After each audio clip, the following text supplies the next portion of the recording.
Hello नमस्कार साथियों। पिछले वीडियो में हम लोगों ने बेसिक एनाटॉमी तक पढ़ा था। बेसिक एनाटॉमी मतलब कि दोस्तों बॉडी ऑर्गन की नॉर्मल स्ट्रक्चर के बारे में पता होना चाहिए। चलिए दोस्तों वीडियो को स्टार्ट करते हैं और आते हैं मोबाइल स्क्रीन पर। क्लिनिक एनाटॉमी कहने का मतलब है दोस्तों जो नॉर्मल एनाटॉमी पढ़ी है, जब हमें नॉर्मल स्ट्रक्चर हमें पता है तो हम जब प्रैक्टिस करेंगे तो जब हमें नॉर्मल पता है तो नॉर्मल से एबनॉर्मल पता चलेगा। Clinical anatomy is the study of the microscopic structure and function of the body as it rest to the practice medicine and other health science.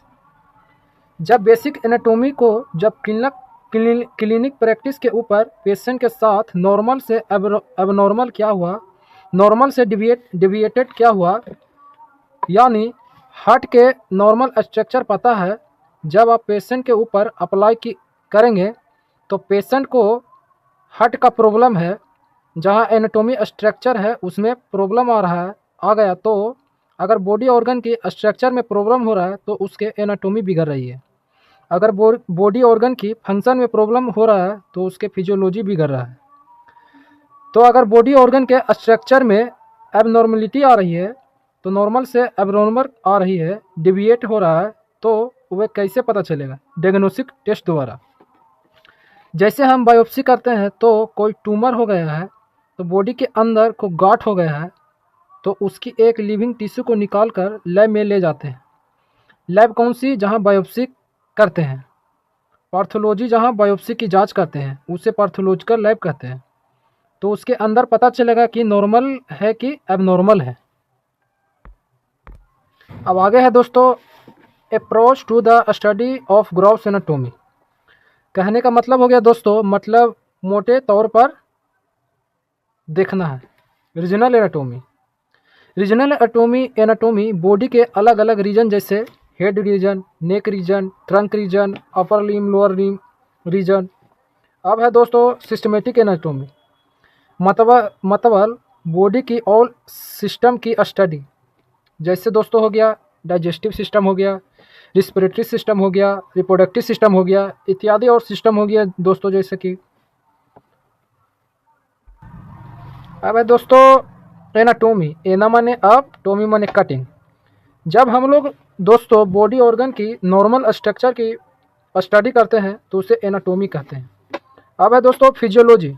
Physio मतलब कि नेचुरल, फंक्शन, लॉजी माने to know और study function of organ. जब हम लोग body organ की normal function की बात करेंगे तो उसे फिजियोलॉजी कहते हैं।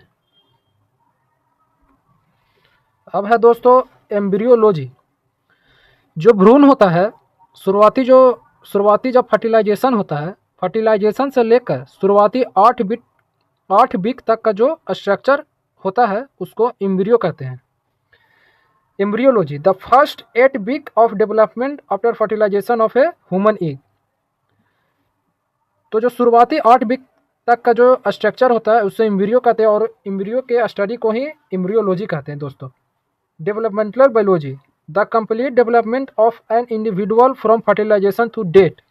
कहने का मतलब है दोस्तों एम्ब्रियो से लेकर जब माँ के गर्भ में भ्रूण बनता है तो उसके जन्म से लेकर उसके मृत्यु तक का जो स्टडी होता है उसे डेवलपमेंटल बायोलॉजी कहते हैं। सेल बायोलॉजी दोस्तों cellular structure and function that is called cell biology. जब सेल है जो दोस्तों हमारे शरीर की संरचनात्मक एवं क्रियात्मक इकाई है, मतलब कि दोस्तों स्ट्रक्चर एंड फंक्शनल इकाई है, यूनिट है। सेल की स्टडी को दोस्तों साइटोलॉजी कहते हैं। Histology microscopic structure to tissue. Histo का कहने का मतलब हो गया दोस्तों टिश्यू। जब हम लोग group of cell that is called tissue के स्टडी को हिस्टोलॉजी कहते हैं। Gross anatomy. ग्रॉस एनाटॉमी दोस्तों structure that can be examined without a microscope, जिसको हम बिना माइक्रोस्कोप के देख पाते हैं तो उसको दोस्तों ग्रॉस एनाटॉमी कहते हैं। रीजनल एनाटॉमी सिस्मेटिक हो गया, सिस्मेटिक एनाटोमी हो गया, structure of species system of the body such as a nervous और रिस्पिरेटरी सिस्टम। रीजनल एनाटोमी हो गया, रीजनल एनाटोमी हो गया दोस्तों, जब हम लोग बॉडी के अलग अलग रीजन के बारे में पढ़ते हैं तो उसे रीजनल एनाटोमी कहते हैं। Surface anatomy, surface marking of the body to understand internal anatomy through visualization and palpation gentle touch. Imaging anatomy, body structure that can be visualized without techniques such as X-ray, MRI, and CT scan. Pathological anatomy, a structure changed gross to microscopic associated with disease.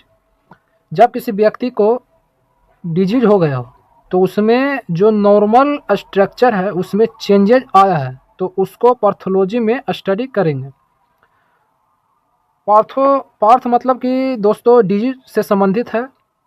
अभी हमने biopsy के बारे में बताया जहां living tissue को pathological lab में study किया जाता है तो उसे पैथोलॉजिकल एनाटोमी कहते हैं दोस्तों। आज के लिए इतना ही दोस्तों। अगर वीडियो अच्छी लगे दोस्तों तो एक लाइक और एक सब्सक्राइब करो और वीडियो कैसी लगे कमेंट में जरूर बताएं दोस्तों। जय हिंद दोस्तों।